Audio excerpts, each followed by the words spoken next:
ஒரு அற்புத சாட்சி. நான் என்னுடைய மகள் காலேஜ் விஷயமாக ஃபீஸ் கட்ட சம்பந்தமாக பயந்து கொண்டு இருந்தோம்.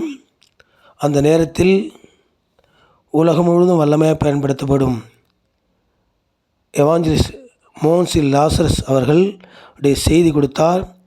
அதில் ஏசாயா 41:10 நீ பயப்படாதே, நான் உன்னுடைய இருக்கிறேன், நான் உன்னை தாங்கி உனக்கு சகாயம் பண்ணு சொல்லி அந்த வார்த்தை என்னோடு பேசப்பட்டது.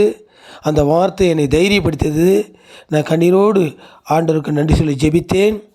அந்த வார்த்தையின்படியே மகளுக்கு அந்த பிரச்சனையிலிருந்து விடுதலையாகி தொடர்ந்து காலேஜ் படிக்க ஆண்டவர் உதவி செய்தார். அதற்காக தேவனுக்கு மகிமை. அதற்கு ஊழியக்காரர் மோன்சி அவர்களுக்கும் அவருடைய குழுக்களுக்கும் நன்றி செலுத்துகிறேன்.